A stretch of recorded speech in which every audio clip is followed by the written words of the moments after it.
the cybersecurity talks. Today, we are joined by Mr. Amrish Kumar Singh, Chief Information Security Officer at Godrej and Voice. Hello, Amrish. Welcome to our podcasting. Hi everyone, good evening. And uh, uh, I'm very sorry. I got stuck into traffic. There was some accident. Somehow I managed to walk down and start this session. My apologies. Thank you, sir. Thank you for joining us today. Hello, Prem. Good evening. Hi, Amrish. Hi, Vijay. Good evening. Hi, everyone. Hi. Today, we are going to talk on holistic approach bolster cyber defense. My first question is to you, Amrish sir. In today's connected world and digital adoption on rapid pace, how do you see threat landscape is changing for the organizations? Yes, I think it's a very relevant question in today's world. Okay. And probably, see, every organization is operating in different industry. It is very important for us to understand our threat landscape. Okay. Suppose you cannot generalize it that you are in manufacturing, so you are exposed to this threat. And since others are also have exposed to that threat. Okay. Take example. Suppose you are manufacturing a health product or maybe vaccination as compared to somebody manufacturing air conditioning or something else, right? So threat landscape will differ for those industry, those organizations in that industry, respective industry. Similarly, it's important to understand the what kind of business you are operating, what kind of industry you are, what kind of exposure you have to the respective threats. I'll just give an example. Suppose in today's world, right, everyone is trying to adopt the digital technologies. Okay, we call it today is a digital transformation. Organizations are going through such transformational journey. Okay, now what is this digital transformation journey? We should understand first. Your organizations want to adopt cloud. They want to adopt WhatsApp chat, bot kind of thing, so that they can give a probably good experience to the customer. They want to adopt RPA to automate their processes. They want to leverage data analytics, data platform to get insights from the data they have to enhance their business operations. Okay, so now just see if you're adopting the digital newest technologies, your threat landscape is changing. Okay, you are going to the cloud. You are adopting probably your chat. I talked about RPA. I talked about data platform, etc. You want to modernize your application.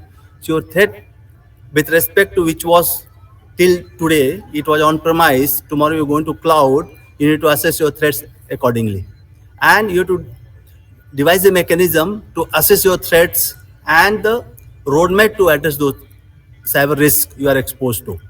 Okay, you cannot do it in a day or two. You need to have a roadmap to address those cyber threats. That's why we keep saying in cybersecurity world, digital transformation and cybersecurity is the two sides of the same coin. Okay, if you go too far in one direction in adopting newest technologies and probably you're not taking care of new cyber threats, probably you are asking for trouble. That's why we say this both has to go hand in hand, and we need to strike a right balance so that probably you are confident, you have reasonable security controls built into when you are embracing new technology, new threat landscape. Probably your ecosystem, your probably cyber security framework, or maybe standards on premise, cloud, wherever you go, probably it remains as it is on premise, and you are pretty confident of your data, your probably the risk exposure, and probably you know where you are heading to. Thank you, Amrish.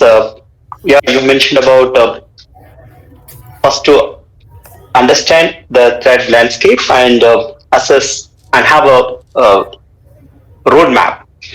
And I understand that transformation, digital transformations, and cybersecurity should go hand in hand so that we can ensure that there is no threat for the organizations. Thank you for that insights. Uh, Prem, would like to go with another question? Yeah. Uh, Hi, Amrit. We want to understand the importance of having a security operation center, SOC.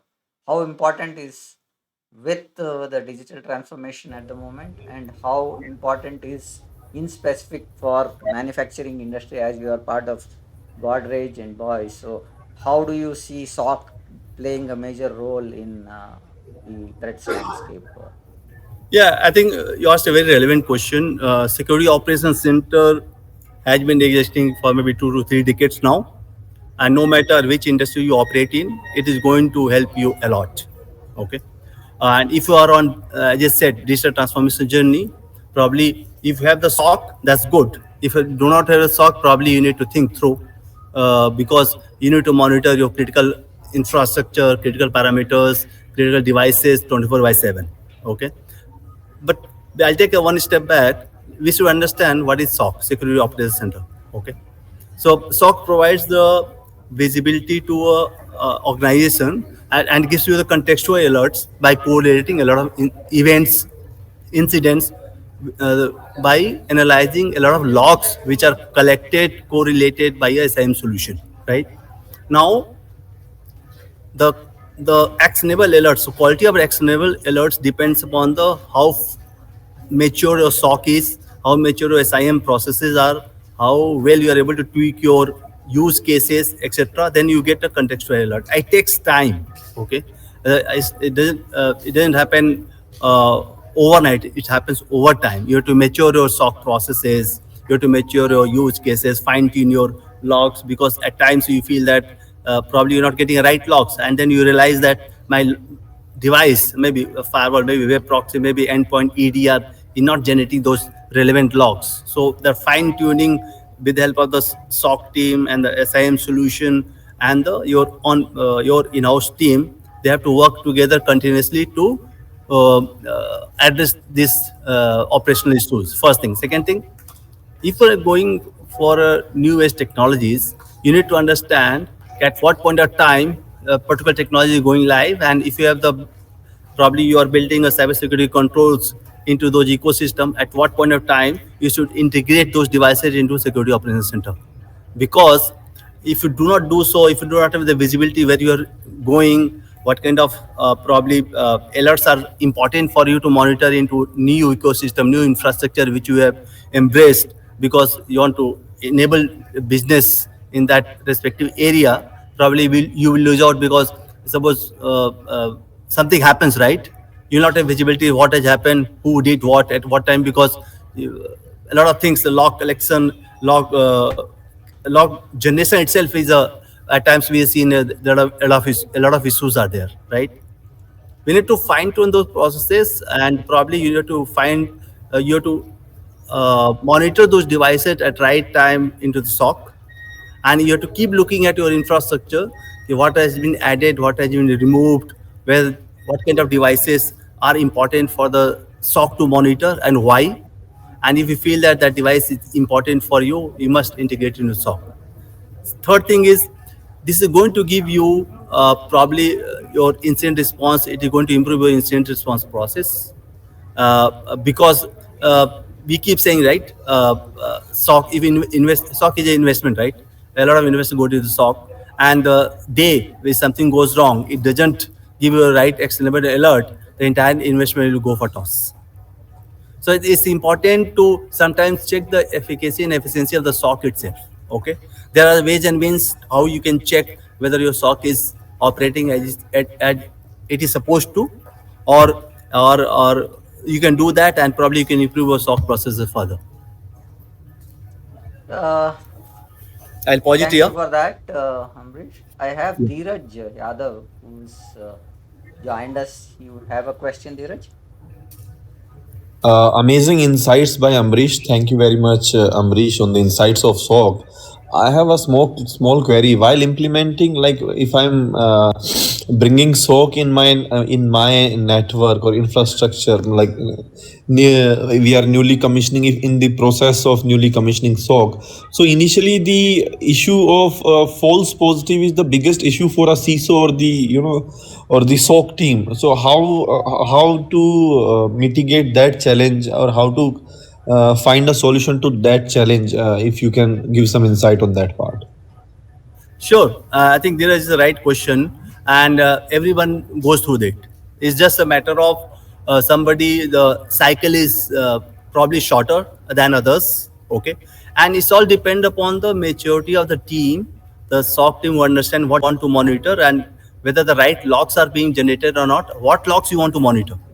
The third thing is the partner, the maturity of the partner and the solution you have chosen. Okay, the all has to work together. This, uh, all the actors has to work together to shorten your false positive timelines or false positive cycle. Okay, and the more you give time, the more you invest time, and more you talk to your partner and fine tune your use cases of SOC, your time is going to be shorter for the false positive, and it takes time. Okay, and second thing probably I'll tell you in SOC, major problem what we are seeing is the probably integration, right?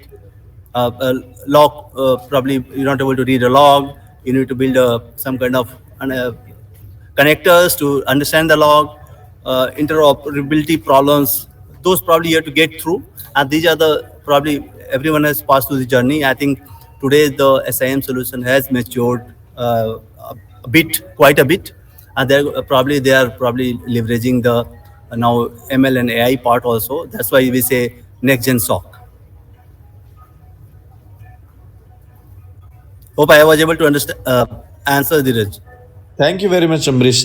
Very much you have answered it. One more query I have about SOC is like getting the SOC as a service or SOC on prem, which I want. So both have got their fair share of challenges. If I want SOC for my own prem, I'll have to hire a team, and this will definitely, you will understand it more as you have more experience than myself in the industry. So the cost, ROI, return on investment, which CISO will, it will be very difficult for a CISO to show the ROI on that part, and then going for SOC as a service, but then you don't have clear visibility how the things are happening with the partner. So what are your sights about it? What CISO should look into it here? I think you rightly say there are pros and cons to both the approaches. Okay, but if I look at my personal opinion is that today we have got very matured MSSP providers. Okay, and if you feel that you are starting a journey in cybersecurity, probably do not have too many levers to operate, and it's a fact that building a team, managing the team, doing in-house everything is a challenge. That's why if you see 70-80% of the SOC services are probably organization have outsourced to the credible partner, those who got relevant experience. Okay. And second thing, if you talk about, you rightly said visibility, but I don't think that is the problem today, because they are pretty transparent and probably you can ask any question to them, you can visit them anytime.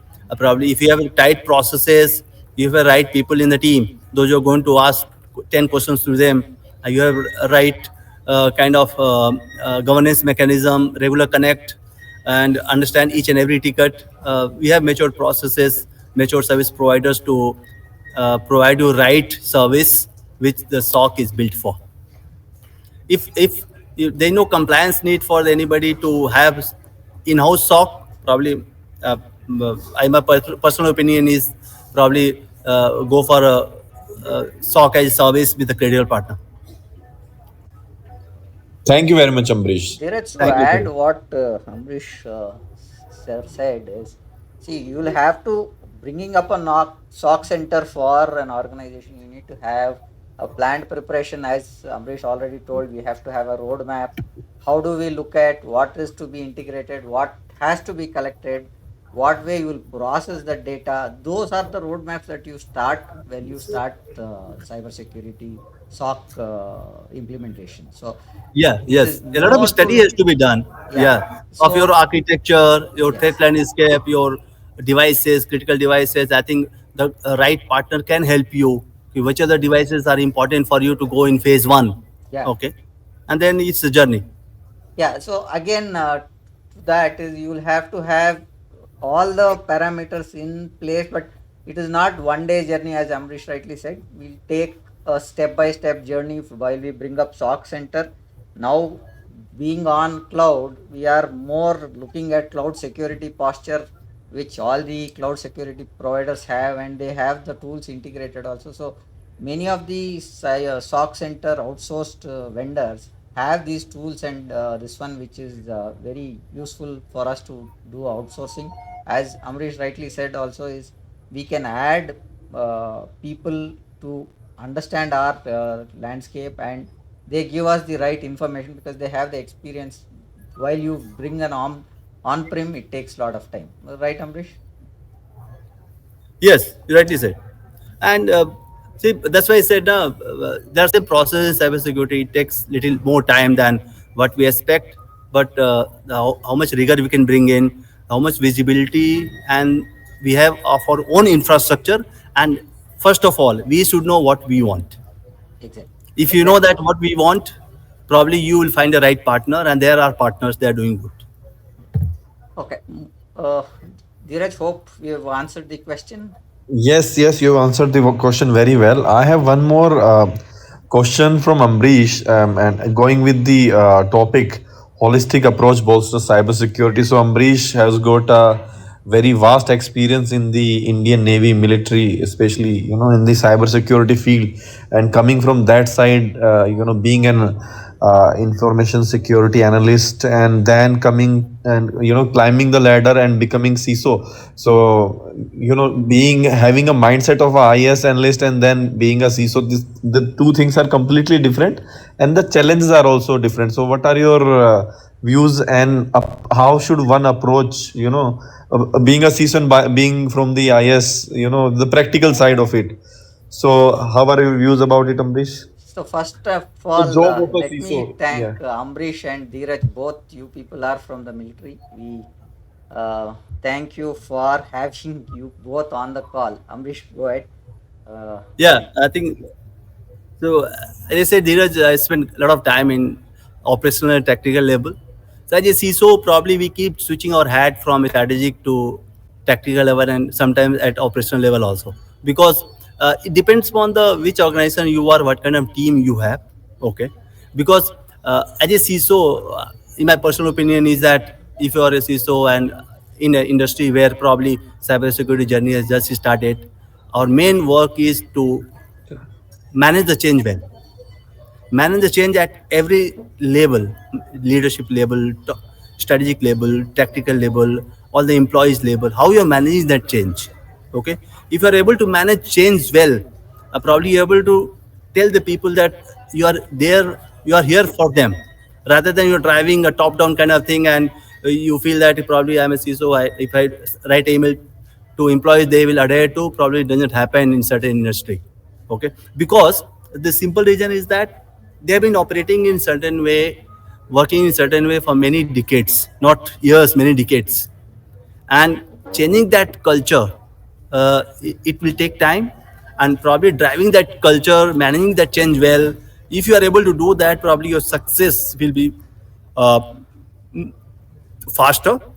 First thing. Second thing is it's very important to ensure that as you see, so that top management aligns to your objective and aim, what you want to achieve as a cybersecurity program.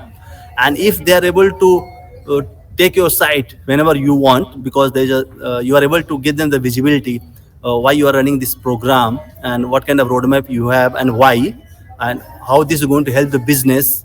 If you get the buying in, probably your job becomes little easier. Okay, and third thing, since generally in majority of the organization we have a very lean team, that's why I said you have to keep switching our gear hat from strategic to tactical level and at sometimes operational level, because your team might need your operational skills, operational help, to help them to perform certain tasks, to grow them in their respective career and show them the path where they are moving ahead. Because you have to manage, as we keep saying, that people, process, and technology. And if you are able to manage that well, you need to ensure that all these three complement each other. And the more they complement, the more they overlap with each other, that much success we will have as a cybersecurity professional. Thank you for that, Amrit sir. My next question would be, what is the IR plan that we have when we have SOC? Yeah, so Amrish, I'd like to thank you from my side also, and I'll be leaving the panel and I'll be joining as the attendee now. Thanks a lot. Thank sure. you, Amrit. Yeah, Yeah, so see, SOC is going to help you in the incident response. Okay, yeah, because but it is very important for the organization to have a well thought through, well structured incident response plan. Okay, okay, and why it is important is that you should know what kind of organization you are, what kind of probably team structure you have. If something goes wrong, you should have certain we say some kind of scenarios, like suppose ransomware infection, what you will do. Okay, there are actions for the various teams are laid down. Suppose there is a DDoS attack, who will do what at what time, these are laid down. That is okay, first step. Okay, okay, second step, which is more important, it is very important to have an incident response plan, but it is more important that you practice that plan. yeah, If you don't practice that incident response plan, probably people may not be knowing what they are supposed to do, how they are supposed to do, when they are supposed to do, and probably they may not be knowing their own infrastructure well, because there are so much things to do at operational level. Third thing is, uh, eh, generally, probably we have incident response plan for the certain cyber breaches which are well known. Uh, you might have an incident response plan separately for the OT security breach, maybe separately for there is a if you are applicable, there is a PI data breach, right? yeah, So at what point of time you have to involve the DPO, and there is an incident response plan separately for the if there is a PIA breach. Okay, right, because you have to inform the customer. A lot of things regulation comes into. Okay, correct, if you are GDPR compliant, there is separate trigger goes from the main incident response plan to the right people at right time. Okay, and that's why I said there are a lot of actors into your incident response. Okay, starting from cybersecurity team, SOC. You SOC will be center of that if something goes wrong, right? Then a yeah, legal team, your incident response partner could be maybe forensic partner, maybe cyber insurance, maybe a brand communication, your CEO, your cybersecurity council. These all things has to be thought through at what point of time, and you need to involve which actor and who will communicate with whom and how much. It is very important that you should control the communication during any cyber breach. If you're not able to control and everyone is communicating to everybody, probably things will go haywire. So these okay, things has to be well thought through, well written, and people, those who are involved, they should know if there is an incident response plan, what is their actions, what they are supposed to do. okay. So to summarize what you are saying on the IR plan, it has to be first practiced. A plan put has to be practiced. Right stakeholders have to be involved, communicated, uh, engaged, and say this plan has to be tested on a regular basis. Maybe Yes, the frequency can be determined by the organization based on the breaches and this one that they face, but the IR plan should be there, is what you are saying. Thank you for yes. that, sir. What would be our cyber drill when you talk about, see, when we were on-prem, we used to have a primary site and a DR site and stuff, like you shift gears from primary site to a DR site, and then you have to check how the applications are working and all this stuff. But while we look at the cyber part where you are on cloud, how do you look at cyber drills, sir? So can Yeah. you throw some So light on that? correct, correct. So often, very often, probably in an organization, Hmm. we take BCP. Suppose you have a backup, we say that we have BCP, I have a DR. Okay, Okay, and we interchangeably use DR and BCP. Okay, right, so as a practitioner, etc. DR is part of the BCP. correct, Okay, yeah, DR is just part of the IT part of it. BCP right, is a very large view. Okay, okay, cyber drill has to do with the how you're conducting your drill to ensure that if something goes wrong, right, who will do what. Take example, the cyber drill. Of the way you conduct a cyber drill, there are methods. Okay, uh, Okay. really, first time you do it, announce the people that we are going to conduct a drill, and this cyber drill is going to be maybe ransomware infection. Okay, Okay. so sometimes you do a checklist kind of thing. Okay, all of you please go through the incident response plan. Okay, Mm-hmm. and next week we are going to have a this drill. The people Okay. know what is going to come. Okay, they Mm-hmm. practice. They have their mind share that something going to happen, and probably they know that what is going to be asked, what he is supposed to do. Okay, first thing. Yeah. Second thing is you do. I strongly recommend, and I practice also. We should conduct at least one unalerted cyber drill. Yeah. Unalerted means nobody in the organization knows that you as a CISO or maybe one or two member of team, you are Mm-hmm. conducting a maybe give example like you announce that there is ransomware infection in 10 laptops. It has been reported to you, and you activate that incident response plan and just see what people are doing. Just see that what SOC is doing. Okay, without just telling them, it's an infection is there. Why don't you guys alert us? Just look at the EDR log. Whatever you want to do as a SOC team, please look at it. Correct. Let them react, and you create a war room. Just say that how people are reacting to it. You just see, so probably you want to write a communication, etc. You are practicing as real as possible. Okay, and you need not to tell anybody that it's a drill or it's a reality. Okay, at least first 4 to 5 hours, and Mm-hmm. then based on the people's activity, what they are planning, etc., the way it progresses, probably you want to inform certain people that hey, it is a deal, but still you want to conclude logically. So you told that you will take a backup, probably you have backup, probably you will bring the active directory back. Please do so. Let us see how much time you are taking. Okay, so one Okay. unalerted exercise is very important because that is the only closure to the real incident, right? Real incident may happen at any time, right? We don't know. Correct. Yeah. Correct. So that is Right. that is what we can do, which is in our control, to ensure that people know, people will react to it. You get the time, and probably you do a debrief that what went wrong, and how to, maybe there are every cyber deal I conduct. There is a key takeaway. We relook at our incident response plan and we make it better. And I think I'm sure if we all do it, this will be the case with everyone. Okay. Yeah. Thanks for that, sir. Now, looking at you address this partly, what would be the skills needed in the team? Now, you address this in one way of saying that it can be outsourced, but I am not an organization which has large number of people, but I want to have a skill set where I have the limited assets and the limited security to be monitored for all the devices that I have in my inventory. How do you see the skill set should be Yeah. planned? Got a point. So, if I have understood your question correctly, you are looking at the from the SOC incident response perspective only, right? Correct. Yeah, I think it's important that assume that your SOC is outsourced. Okay, Mm-hmm. Mm-hmm. it's important that you have a L1 kind of guy mandatory.